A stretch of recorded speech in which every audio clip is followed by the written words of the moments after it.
What's up, film buffs? It's Brian coming at you from Toxic Reviews, and today I'm reviewing No Man of God. Roll it.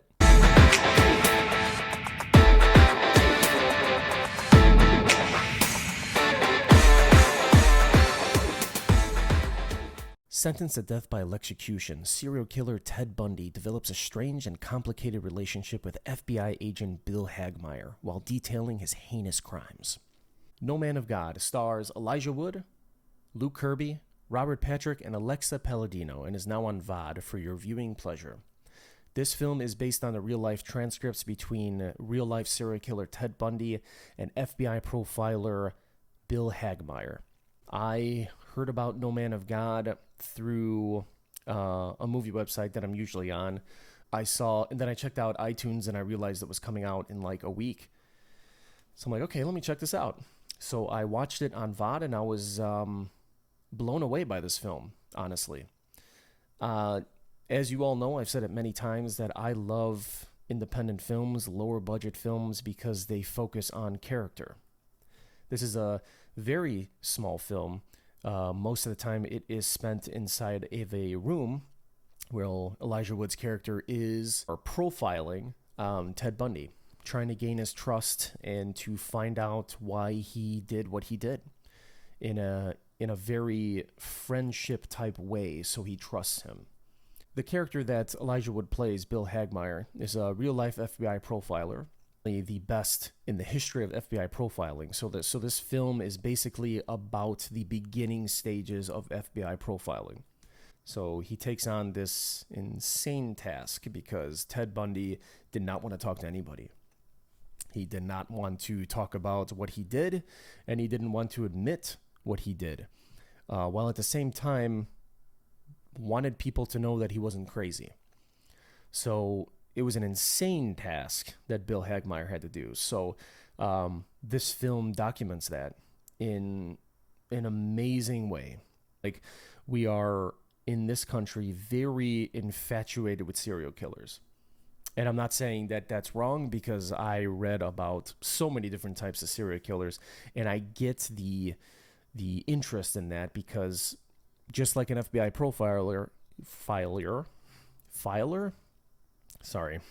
just like an FBI profiler, you want to know why they did this. You know, it's not so much about reading about the crimes, because that's not really something you want to read about and then go to bed and you're going to be okay. You know, it's about why these people did what they did. You know, they either did it because they wanted to do it. They did it out of passion. They did it because they claim they were talked to by the devil, you know, like the Night Stalker. So I think that's why people are infatuated with serial killers, because it's the unknown. You have no idea what the truth is or why someone's brain works the way that it does.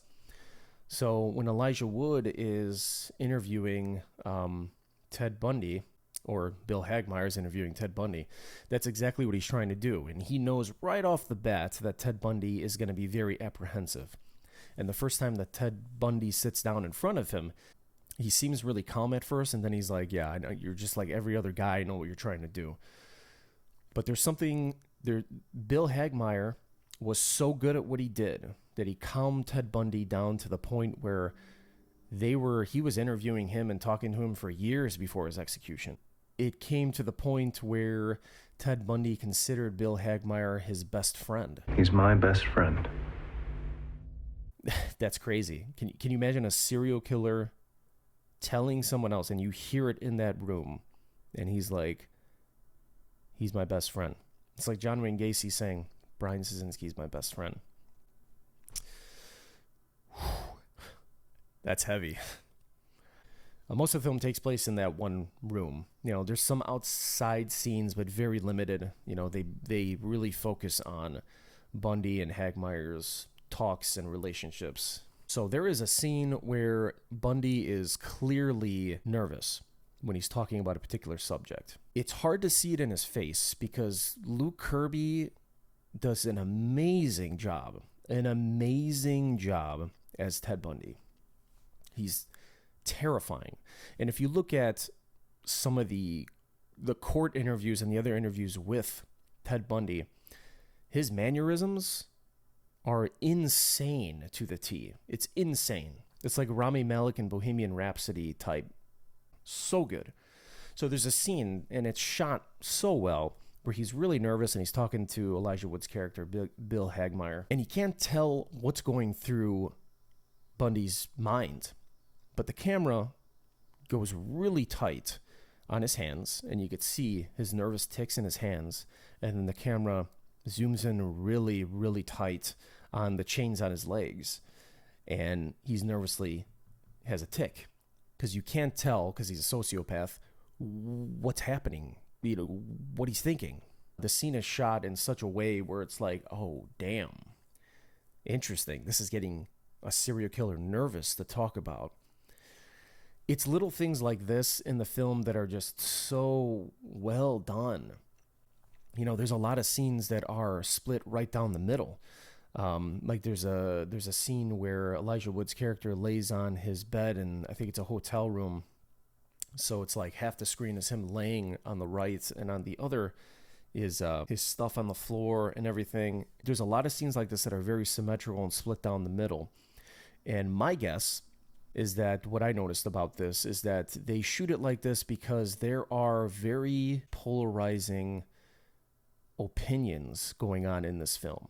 There are people that want Ted Bundy to die, and then there's another side that don't want him to die.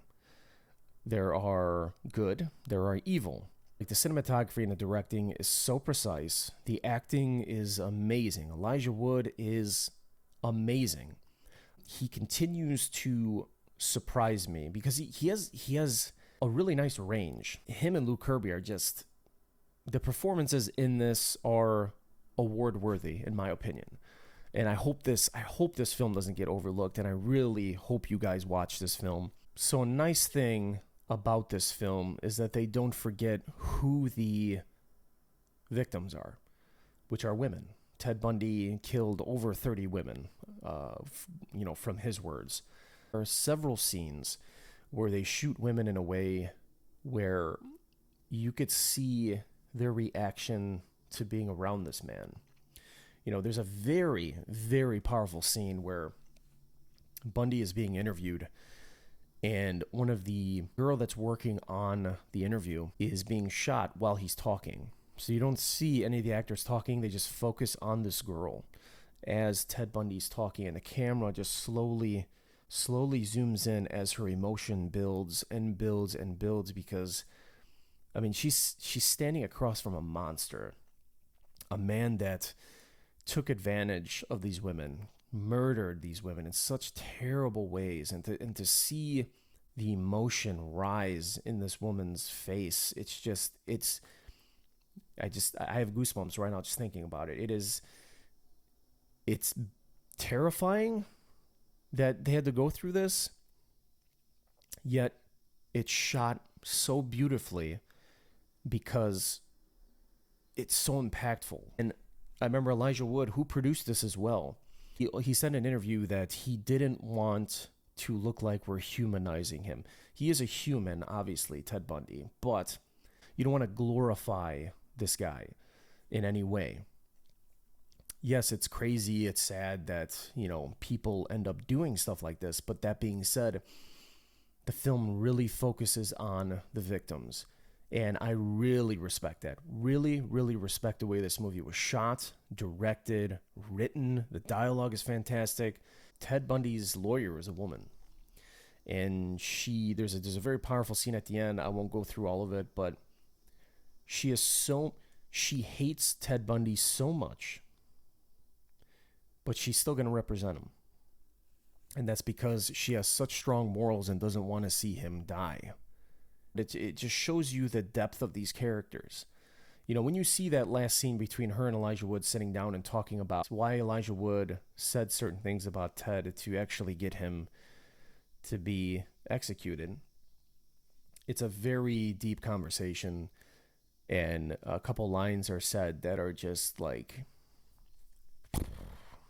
very well written, very well done. The soundtrack is great. It takes place during the 80s, mostly during the 80s, so there's a nice 80s riffs in this film that I really like. I'm a sucker for 80s music, like Stranger Things and all this, 80s nostalgia is like blowing up everywhere.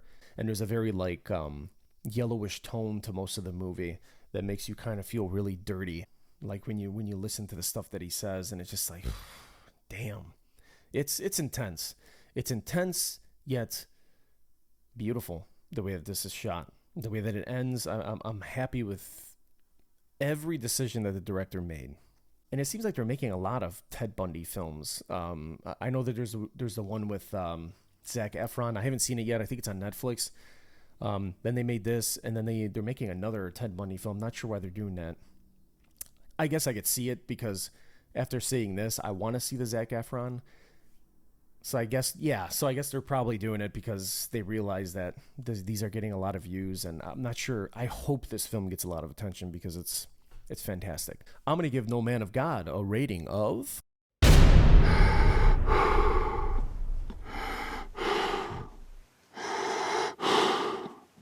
Well, that was my review of No Man of God, film buffs. Thank you so much for tuning in today. If you did like this video, please like, subscribe, and share to catch me every time I'm on air. And if you want to catch me exactly when I'm on air, hit that notification button. Thank you so much. I hope you all have a great night. Stay safe. Adios.